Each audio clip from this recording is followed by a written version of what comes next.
Ausiàs March moría en Valencia en 1459. Sin embargo, su siglo de éxitos seguramente es el siglo XVI. A este tema voy a dedicar estas palabras, esta intervención mía, pues en realidad será a lo largo del 500 cuando el poeta valenciano medieval gozará de mayor éxito, especialmente en la Corona de Castilla. De hecho, en las tierras valencianas, en la corte del duque de Calabria, no hemos podido detectar una influencia directa de las obras de March en los autores que transitaban esta corte, aunque sí que es cierto que algunos de estos personajes, como Lluís del Milà o como Joan Ferrandis de Heredia, se sintieron atraídos por March y seguramente recuerdan aquel personaje, aquella obra literaria en sus propios escritos. También es muy posible que esto se deba a la propia presencia o la propia influencia de Petrarca, el cual sí que era reverenciado, imitado, citado y recitado de memoria por los cortesanos valencianos del siglo XVI. De hecho, no podría ser de otra forma si no entendemos que es precisamente desde Valencia donde se tiene que disparar o se tiene que prolongar la presencia de March hacia el resto de la monarquía hispánica. Aquel gusto por Petrarca, aquel recuerdo directo, sin duda, del propio March entre los valencianos de los años 20 y 30 del 500, hizo posible que apareciese en este ámbito cortesano ya ahora citado la primera edición de la obra de Ausiàs March. Además es una edición con unas características muy peculiares. En 1539, precisamente el 10 de marzo, salía o se acababa en las prensas de Joan Navarro, un editor valenciano llamado así, Joan Navarro, aparecía la edición Príncipe, es decir, la primera de las ediciones de la obra de Ausiàs. Era una selección, no teníamos toda la obra aquí en este volumen, sino que se trataba de una selección que iba acompañada de una traducción castellana y que estaba encabezada por una epístola de su traductor, don Baltasar de Romaní, al excelentísimo señor el duque de Calabria. El duque de Calabria, don Ferran d'Aragó, era el destinatario nominal de la publicación. Y Romaní en esta epístola nos explica por qué decidió hacer aquella operación de traducción y edición. De hecho, Romaní alaba y destaca el valor cultural del antepasado del bisabuelo del rey, del bisabuelo del duque de Calabria, el rey Alfonso el Magnánimo, del cual dice: no solamente a sus vasallos y criados dio ejemplo que amasen las letras, más aún a los príncipes, sus descendientes, dejó por sucesión y heredamiento este divinal deseo y continuo ejercicio. Esta predisposición, diríamos, genética, que Romaní ve en el duque de Calabria, habría hecho que el traductor quisiese hacer llegar la obra de March en su versión castellana a aquel noble que en aquel momento era virrey de Valencia. Dice el propio Romaní: pues como ya la experiencia del mundo y mi edad me retrujesen en los bajos techos de mi casa, buscando algunos libros en que leyese, hallé entre los otros las moralidades de Ausiàs March, caballero valenciano, en verso limosín escritas, y trabajando en entender sus dificultades, tantas veces leyendo lo que dudaba, puse la vista por sus metros, que fui movido a traducillos en lengua castellana por su mismo estilo. Si por este trabajo alguna merced merezco, sea que vuestra excelencia a los sabios mande corregir mis faltas, y a los envidiosos que traduzcan las otras obras de Ausiàs March que aquí faltan. Romaní con esto daba diversas pistas para entender cuál había sido su maniobra. De hecho, era un hombre, o aparece como un hombre cansado por la edad, que se refugia en la lectura,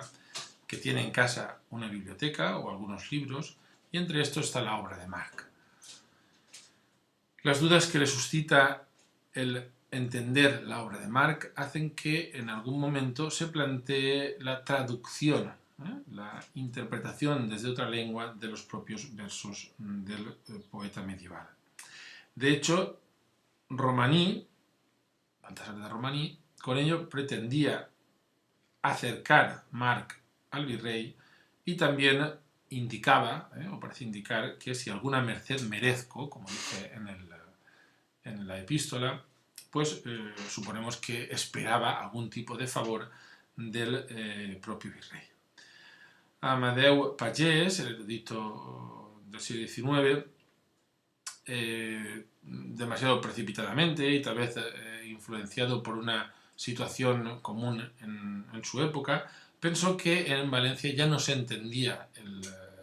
la lengua catalana en que escribió Marc y que los valencianos necesitaban recurrir a la traducción al castellano para comprender los versos de Ausiàs Marc.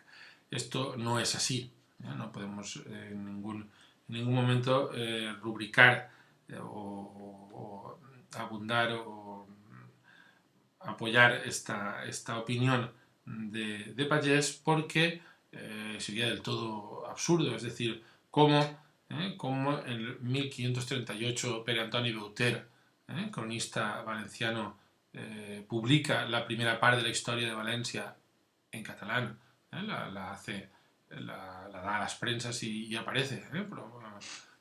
como una historia del propio país y es entendida por el público a quien se dirige, y un año después Ausiàs Marc ya no es entendido por los mismos lectores. Esto no tendría ningún sentido, además de otros muchos datos que omito aquí y que no voy a incidir en ellos. Simplemente Baltasar de Romaní está pensando en dos públicos lectores o en dos destinatarios diferentes cuando se plantea su propia edición. Pensemos que, por un lado, está el lector que entiende la lengua de Marc, el lector, digamos, valenciano que vive en Valencia o que habita en Valencia o que tiene un conocimiento del catalán de manera natural porque ha vivido aquí toda la vida, su lengua materna, incluso pensando en mercados un poco más amplios, tal vez Barcelona, las Islas Baleares, etc. Este sería el ámbito al que los versos de Marc pueden llegar en su propia lengua, en principio, y después el propio Romaní piensa, o tal vez el impresor, Joan Navarro, que piensa en el dinero que puede sacar de esta edición, piensa en hacer una versión castellana que tenga dos destinatarios diferentes más. Por un lado, el virrey duque de Calabria, a quien suponemos, no se sabe muy bien por qué, suponemos que entendiese mejor el castellano que el catalán, y después la posibilidad de exportar el libro tal como aparecía en el texto, y que había de ser necesariamente el público de la Castilla que podía consumir este tipo de productos literarios. Por otro lado, hemos de remarcar que cuando se reimprimirá la versión de Baltasar de Romaní en Sevilla, en 1553, ya no se contendrá la versión original de Ausiàs Marc, sino solo la traducción castellana efectuada por Baltasar de Romaní. Otro detalle más que nos indica que efectivamente el catalán de Ausiàs Marc era completamente o muy bien entendido en la Valencia del siglo XVI es que, por ejemplo, doña Àngela de Borja y Carròs de Vilaragut, que es una noble valenciana del momento, pide las obras de Marc, de hecho se elabora un manuscrito del cual después hablaremos, pide las obras de Marc para leerlas y las quiere leer, digamos, en su mayor calidad. Por eso se hace una labor de edición de un manuscrito especial para ella, en la cual además no se indican ningún tipo de dificultades lingüísticas que pueda tener esta señora, o pudiese tener esta señora al leer la obra de Ausiàs Marc. La edición de Romaní, por tanto, tenía un doble destinatario. Tenía por un lado el público, más o menos general, que podía ser el del estamento nobiliario valenciano o bienestante, es decir, la oligarquía local y regnícola, y por otro lado el virrey don Fernando de Aragón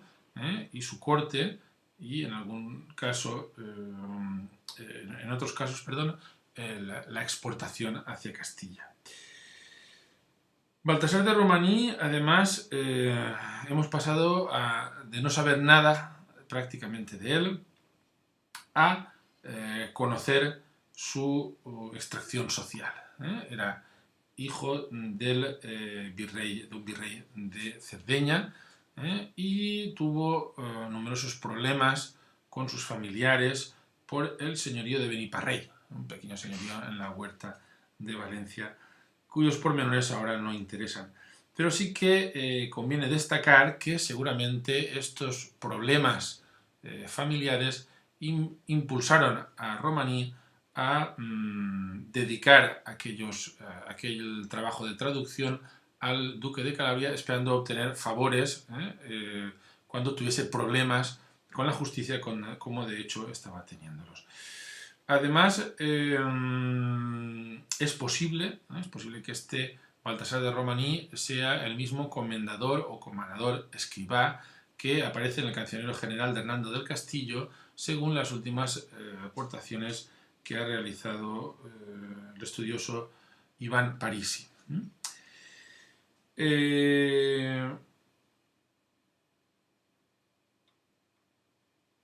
Por otro lado, la edición de Romaní, que ha sido bastante criticada por la crítica contemporánea nuestra, por la crítica actual, que ha visto en ella una mutilación de la obra de Marc, porque, entre otras cosas, no es una edición completa, no es una edición que contenga todos los versos del poeta medieval. Por otro lado,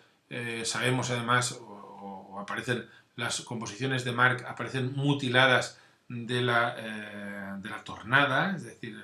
de la parte final de las composiciones, donde aparecía la destinataria específica de cada composición, o, por ejemplo, hay modificaciones de contenido religioso en la traducción que afectan después a la versión que da Romaní de los versos de Marc. Pues todos estos detalles que ha destacado la crítica actual, si por un lado es cierto que pueden ser criticables desde nuestra óptica, también hemos de resaltar que eran operaciones que de alguna forma aseguraban la pervivencia de Marc en el ámbito del espacio en que estaba destinada a aparecer aquella edición. Pensemos que en 1537, es decir, 2 años antes, la Inquisición había condenado el erasmismo y esta condena oficial de determinadas posiciones religiosas podían afectar a algunos versos que había expresado Ausiàs March y que en su momento no suscitaban ningún problema de herejía, pero que en aquel momento en que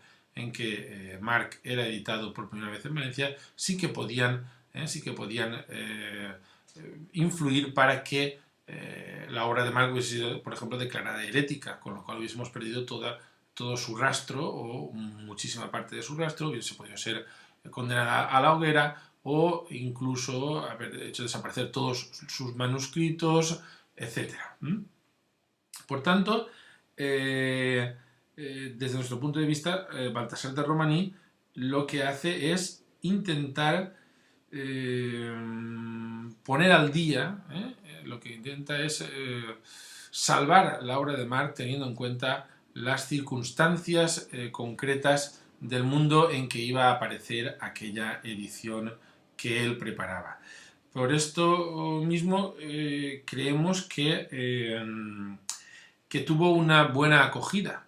Tuvo una buena acogida porque precisamente estaba en sintonía de lo que era aquel momento ideológico y religioso y social de su mundo. Pensemos que esta operación no es extraña en otros autores. Por ejemplo, en Barcelona, Vileta y Pujol, dos señores que coinciden en el momento del del Concilio de Trento, lo que hacen es intentar salvar la obra de Ramon Llull, en el caso de Joan Pujol. Romaní seguramente quiso un Marc mucho más moral,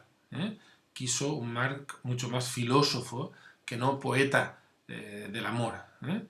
Y esto mismo se puede ver claramente en cómo lo califica en el título que aparece en el volumen que se publicó en 1539.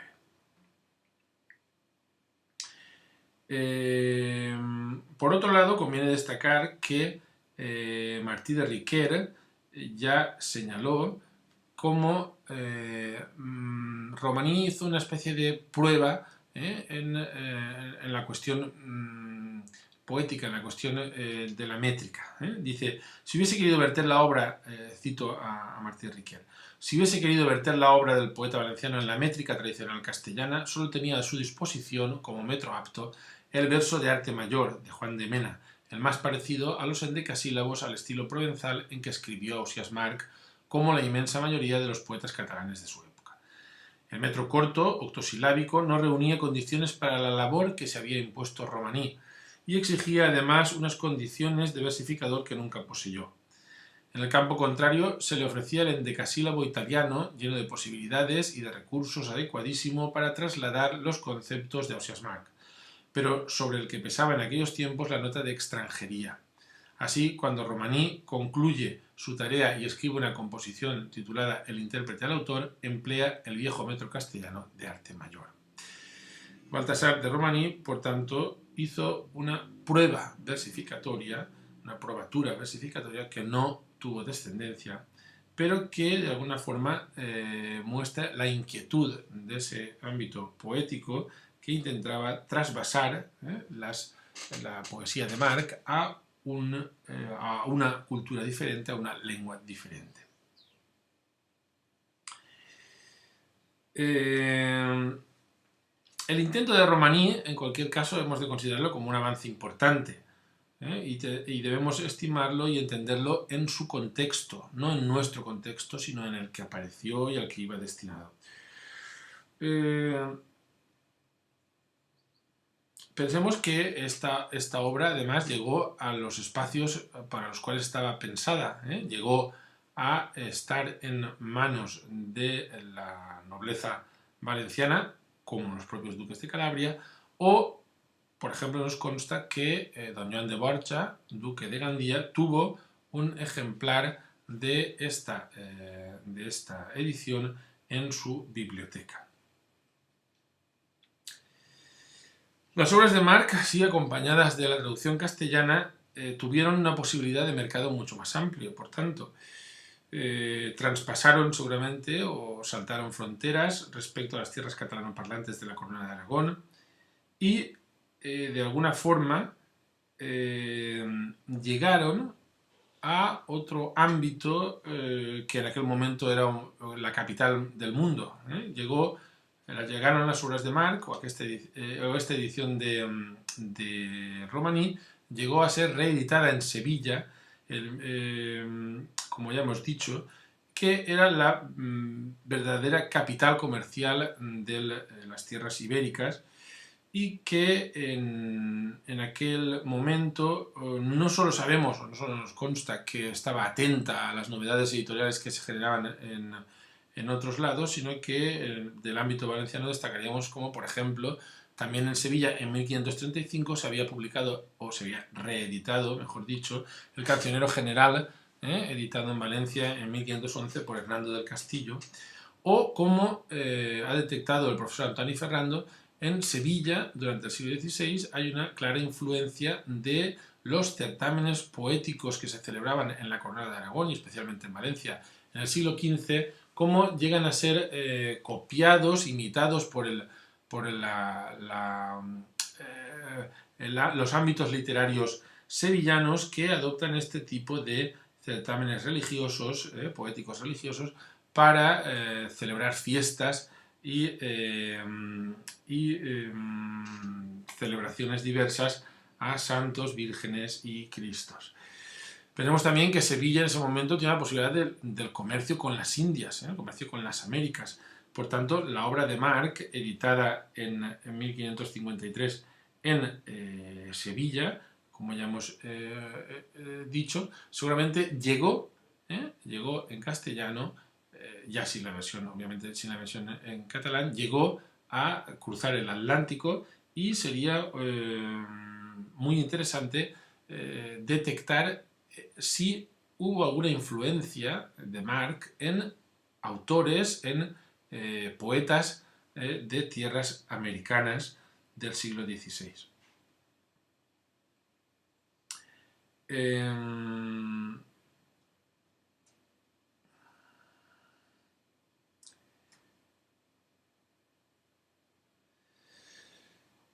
Bien, otro aspecto que cabe destacar es que la edición sevillana de Marc no es la única que se produce en tierras de Castilla. Evidentemente, en la Corona de Aragón, entre 1543 y 1545, se iban a realizar dos ediciones en Barcelona, a cargo instadas o subvencionadas por el almirante de Nápoles, y en Castilla, de hecho, vamos a disponer unos años después de una interesante edición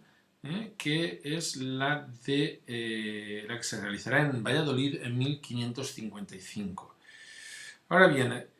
todos estos detalles de una presencia de Marc en Barcelona, presencia de Marc en Valladolid, a instancias del propio monarca seguramente, que está interesado gracias a la presencia de un obispo valenciano, don Honorat Joan, obispo de Osma, que es además el preceptor del príncipe, pues todo esto indica que hay un cierto interés por la poesía de Marc. ¿Esto en qué podemos detectarlo además? Seguramente las referencias a Marc habían llegado a Castilla ya por vía del Marqués de Santillana, o incluso Juan Boscán, como es conocido en Castilla, dedica una parte de su octava rima a Ausiàs, del cual dice: y al grande catalán de amor maestro, Ausiàs Marc, que en su verso pudo tanto, que enriqueció su pluma el nombre nuestro, con su fuerte y sabroso y dulce llanto. Amor le levantó y le hizo diestro en levantar su dama con su canto, y en extender su nombre de tal suerte que no podrá vencerse con la muerte. Esto, en definitiva, hizo que alguien como Jorge de Montemayor también se interesase por la poesía de Marc, y sabemos que participó en la edición vallisoletana de Juan de Resa, la de 1555, como hemos dicho, y que seguramente gracias a esta participación suya en la edición de Valladolid hubo un nuevo producto marquiano, por decirlo así. Jorge de Montemayor será el próximo editor, el próximo traductor que ve la obra de Marc editada en castellano,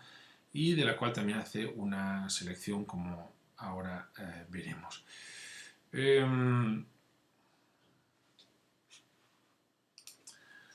Así pues, si el poeta Marc había llegado a tierras de Valladolid con la edición de 1555, si había sido conocido por el poeta portugués Jorge de Montemayor,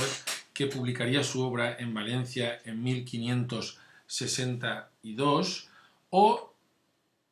si además alguna otra edición que conocemos, como la de Zaragoza de 1652, llegó a ser una combinación de las dos versiones, la de Romaní y la del propio Montemayor. Todo esto, permite ver cómo en el siglo XVI y aún en el siglo XVII, Marc tuvo una presencia destacada en el ámbito de la cultura literaria castellana. Esto permitió que, por ejemplo, cuando ya en el siglo XVI la cultura de Castilla se establezca de manera,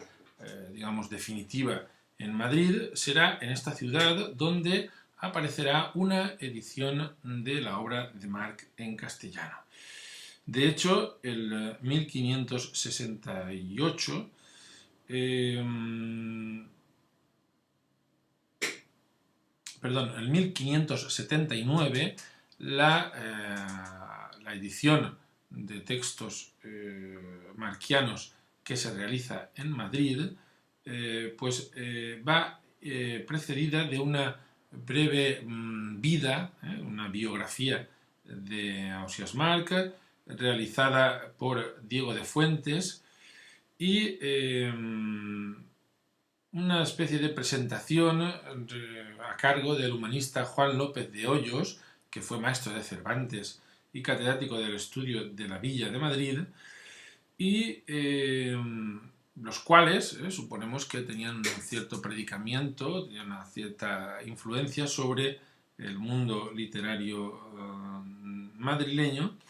y a pesar de algunas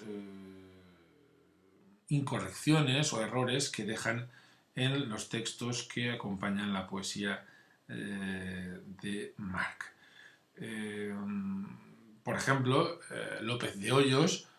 indica que en lo que toca, cito textualmente, en lo que toca a los conceptos es tan subido, se refiere a Ausiàs Marc, que los de muy delicado juicio creen que Petrarca tomó muchos de los muy delicados que tiene de este autor. Es decir, que absolutamente confunde la cronología de un autor y del otro. O más aún, López de Hoyos, por ejemplo,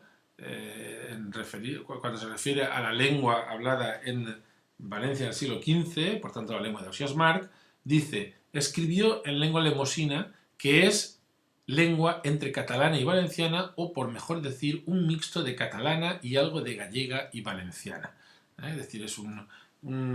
desorientación total de la lengua en que hablaba nuestro poeta valenciano. De hecho, lo único que se nos ocurre para entender el porqué López de Hoyos da esta calificación a la lengua de Marc, es porque seguramente tenía conocimiento de textos medievales, galaico-portugueses, y donde se dejaba sentir la influencia del occitano, o que se expresaban en un gallego occitanizado, y por tanto para López de Hoyos la lengua de Marc es una lengua lemosina, como era por otro lado la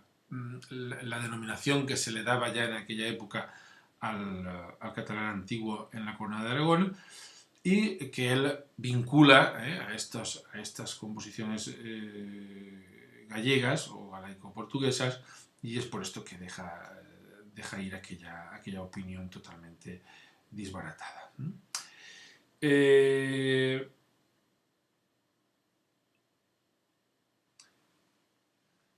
Tenemos pues estas ediciones importantes, estas traducciones importantes, la de Baltasar de Romaní, la de Jorge de Montemayor, y por otro lado autores, poetas del momento que imitan o han leído e imitan la obra de Marc, por ejemplo, Joan Boscà, ya citado, o el propio Garcilaso de la Vega. A todo esto deberíamos unir otros intentos de traducción más o menos ambiciosos, y que ya vemos en el siglo XVI, basadas en general en la edición de Romaní, y en el hecho de estar acompañadas por la traducción castellana de Baltasar de Romaní. Por ejemplo, hay una versión anónima de poemas de Marc que se conserva actualmente en la Biblioteca Nacional de Madrid, manuscrito 1131, de la cual Martí de Riquer ya dijo que el anónimo traductor se permite extraordinarias libertades, lo cual, al basarse en la versión de Romaní y tener poco en cuenta el original, hace que este nuevo traslado se convierta en un reflejo de la obra de Ausiàs March, a veces bastante pálido. Más interesante, desde el punto de vista de la pulcritud de la traducción, habría resultado el trabajo solo iniciado por Francisco Sánchez de las Brozas, conocido como el Brocense, que sabemos que se inició alrededor de 1580 y tal vez inspirado por la aparición de la edición madrileña que ya hemos comentado en el 1579. Sánchez de las Brozas, profesor de retórica en la Universidad de Salamanca, editor de Garcilaso de la Vega, por tanto una persona interesada en la poesía del momento, glosador de Juan de Mena, seguramente conoció los trabajos de Romaní y de Jorge de Montemayor y se propuso una traducción que posiblemente habría superado a las anteriores si se hubiese mantenido en la tónica de los ejemplos que nos han llegado y que seguramente partían de un manuscrito que se conservaba o que en ese momento estaba en la ciudad de Salamanca. Otra traducción que podemos al menos indicar es la que se hizo por encargo del humanista Juan Calvete de Estrella. La hizo el hijo de a instancias del padre, y que parece ser que se tradujo ad verbum, en opinión del Brocense, pero que no era de demasiada calidad, en opinión del propio Sánchez de las Brozas. Finalmente, deberíamos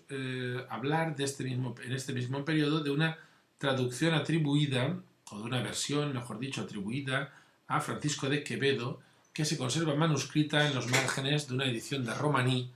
que actualmente guarda la Biblioteca del Palacio Real de Madrid. Solo son 6 cantos traducidos al castellano en redondillas y que no pasan de ser unos meros ejercicios versificatorios, pero que muestran una cierta... muestran realmente el saber hacer de Quevedo cuando se enfrentó a los textos de Marc. En definitiva, si miramos las traducciones castellanas de Marc que aparecen, de las cuales tenemos constancia en el siglo XVI, la de Romaní y la de Montemayor, hemos de pensar que ambas fueron aceptadas por el público. Sus 4 ediciones, 2 completas y 2 más fragmentarias en el caso de Romaní, 1539 y después 1553, 1562 y 1579, o las 3 ediciones de Jorge de Montemayor, 1560, 62 y 79, lo confirmarían, es decir, hay un interés, hay un consumo de esta poesía. A pesar de todo esto,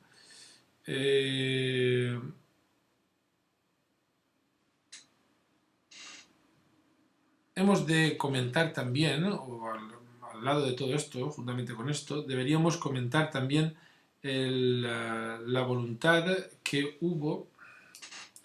a estas traducciones en castellano. Deberíamos unir aún la versión en latín que preparó el valenciano Vicent Mariner d'Aragó. Vicent Mariner fue prefecto del Fondo Griego de la Biblioteca del Escorial y tradujo la obra de Marc al latín. Este humanista, aunque un poco tardío, en definitiva actuó acorde a sus ideas de difusión y de cultura del momento. Para él, el latín, sin ninguna duda, era la lengua de la cultura europea, la cultura universal, por tanto, para él, y sin ningún problema, tradujo en dísticos elegíacos latinos los cantos de amor de Ausiàs March, de la parte más dedicada al amor de la obra de March. El texto fue publicado ya en 1633, por tanto mucho más tarde, en un volumen misceláneo de la obra de Mariner, y de hecho el estudioso que más se ha ocupado de esta versión, Marco Antonio Coronel Ramos, afirma que se realizó un excelente trabajo de traducción de la obra catalana de March al latín. Por otro lado, sabemos que se basó en la edición barcelonesa de 1545. Bien, todo esto configuraría el panorama de las traducciones y las ediciones de March en el siglo XVI, como vemos bastantes, para ser un poeta, digamos, de origen y de difusión marginal dentro de lo que era el gran conjunto del Imperio Hispánico, de la monarquía hispánica, y evidentemente esta presencia de March, tanto en las ediciones ya citadas, en las traducciones, como también en los manuscritos, los cuales no he entrado, pero que tenemos unos cuantos, o nos constan unos cuantos de este mismo periodo. Todo esto significaría que March estuvo muy presente, su poesía estuvo muy presente en la poesía del siglo XVI hispánico. Esto se puede detectar en diferentes sustratos. Por un lado, desde la simple imitación más o menos disimulada, o la glosa, o la inspiración más lejana. En cualquier caso, sabemos que para los poetas de la Castilla del XVI, de la Castilla del siglo de oro, March era un personaje, era un autor a tener en cuenta tanto como los poetas provenzales o como Dante y Petrarca. Y así encontramos a Garcilaso de la Vega, a Juan Boscán, a Diego Hurtado de Mendoza, a Gutiérrez de Cetina, a Fernando de Herrera, etcétera, que muestran en su poesía una clara presencia de la obra del autor valenciano. De hecho, la primera influencia de March en la poesía castellana fue debida sin duda a Juan Boscán, Joan Boscà, el catalán Joan Boscà, que castellanizó su nombre y su apellido ya en su momento. Había conocido seguramente la obra de March a través de el almirante de Nápoles, el duque de Somma, que en definitiva es el causante de las ediciones barcelonesas del siglo XVI, y que de alguna forma conoce al autor, intenta incorporarlo exaltándolo, hablando bien de su obra en más de un momento de su poesía, y que por otro lado lo da a conocer también al propio Garcilaso de la Vega, a su amigo Garcilaso de la Vega, por el cual además sentía una gran admiración. El poeta catalán, Joan Boscà, hizo aparecer a March en algún poema suyo al lado de clásicos como Catulo, Ovidio y autores medievales o contemporáneos de su propia época como Chino da Pistoia, Juan de Mena o el propio Garcilaso, que para él también era un punto de referencia. El conocimiento de la obra de March y el hecho de su admiración sincera por parte de Boscà lo llevó a difundir en sus trabajos, y también nos consta cómo hubo en algún momento imitación de los poemas del valenciano en algunos sonetos y coplas que podemos hallar por doquier. Otras veces Boscan casi traduce el pensamiento de Marc en sus poesías, por ejemplo en su soneto 68, donde reelabora el poema número 1 de Marc. Dice: como aquel que en soñar gusto recibe, su gusto procediendo de locura, así el imaginar con su figura vanamente su gozo en mí concibe. Otro bien en mí triste no se escribe, sino es aquel que mi pensar procura. De cuanto ha sido hecho en mi ventura, lo solo imaginado es lo que vive. Teme mi corazón de ir adelante, viendo estar su dolor puesto en celada, y así revuelve atrás en un instante a contemplar su gloria ya pasada, oh sombra de remedio inconstante, ser en mí lo mejor, lo que no es nada. Juan Boscan, además, no solamente nos importa ahora en tanto que conocedor y imitador de la obra de Marc, sino porque transmitió su gusto a su amigo Garcilaso de la Vega, como ya hemos apuntado. Garcilaso consiguió productos más originales, a pesar o precisamente por la influencia de Marc en algunos casos, ¿no? Garcilaso en en su soneto 14, por ejemplo, en la tercera estrofa, imita el poema número 1 de Marc también, que acabamos de ver imitado o reelaborado por Boscan. Dice: como la tierna madre que el doliente hijo le está con lágrimas pidiendo alguna cosa, de la cual comiendo sabe que ha de doblarse el mal que siente, y aquel piadoso amor no le consiente que considere el daño que, haciendo lo que le pide, hace, va corriendo y aplaca el mal y dobla el accidente, así a mi enfermo y loco pensamiento, que en su daño os me pide, yo querría quitalle este mortal mantenimiento, mas pídemelo y llora cada día tanto, que cuanto quiere le consiento, olvidando su muerte y aun la mía.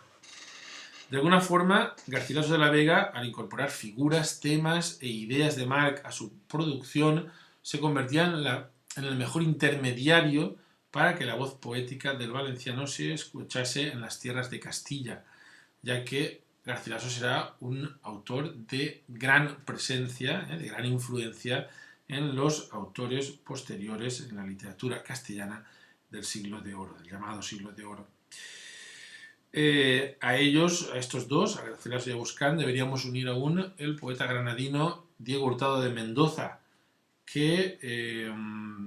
imitó y que de alguna forma asumió ideas de Marc. Así, por ejemplo, volviendo otra vez al citado poema número 1 de Marc, en el soneto de Hurtado de Mendoza 41, dice: si fuese muerto ya mi pensamiento y pasase mi vida así durmiendo, sueño de eterno olvido, no sintiendo pena, gloria, descanso ni tormento. Triste vida es tener el sentimiento tal que huye sentir lo que desea, su pensamiento a otros lisonjea, yo, enemigo de mí, siempre lo siento. Con chismerías de enojo y de cuidado me viene, que es peor que cuanto peno, y si algún placer me trae, con él me va. Como madre con hijo regalado, que si llorando pide algún veneno, tan ciega está de amor que se lo da. Hurtado de Mendoza, además, tuvo en común con Marc, en palabras de Pere Bohiga, la expresión contundente y una fuerte conciencia de la propia personalidad. A ellos deberíamos unir Gutiérrez de Cetina, deberíamos añadir a Gutiérrez de Cetina, aunque no tenga la ruda y trágica expresión de Marc, pero que sí que lo imita literalmente en algunas de sus obras. Por ejemplo, el soneto 72, que no leo ya. O, por ejemplo, el sevillano Fernando de Herrera, que imitó la poesía de Marc en muchos de sus versos.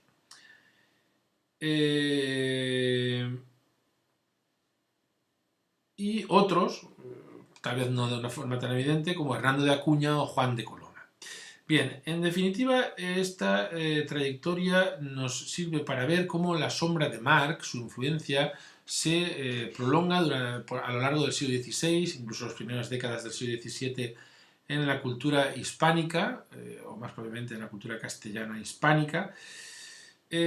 ¿Por qué? Pues porque se le parangona a Petrarca, es decir, a un gran nombre de la poesía, y por otro lado porque influyó en Garcilaso, que es otro gran nombre para los poetas castellanos del momento, y a todo ello, a esta presencia de Marc, deberíamos pensar que en el origen de esta presencia de Marc en el siglo XVI se encuentran las ediciones hechas en Barcelona y en Valencia y las traducciones del poeta valenciano al español que se realizaron, una en Valencia por Baltasar de Romaní y la realizada por el portugués Jorge de Montemayor, que se publicó precisamente en Valencia, seguramente porque Montemayor huía de Castilla por problemas con la Inquisición, vino para Valencia y dio aquí su primera edición de los versos traducidos de Marc. En definitiva, de alguna forma podemos ver cómo gracias a esta eclosión, por decirlo de alguna forma, a esta presencia editorial de Marc en el siglo XVI hispánico, existen unos poetas que son influenciados por la poesía de Marc, que reelaboran los temas marcianos, que los hacen suyos y que permiten que siga de alguna forma la poesía de Marc en el conjunto poético hispánico de la monarquía hispánica del siglo XVI. Un tema interesante que ya he apuntado y que no me gustaría terminar sin remarcarlo, teniendo en cuenta el espacio al cual se dirige esta charla, es ver hasta qué punto Marc, a través tal vez de estos poetas castellanos o a través de sus traducciones, la traducción de Romaní o la traducción de Jorge de Montemayor, llega al continente americano. ¿Qué poetas del siglo XVI o del siglo XVII en el continente hispanohablante, en la América hispanohablante, imitan, asimilan o sufren aún o gozan la influencia de Marc en su poesía? Y esto ha sido todo. Gracias.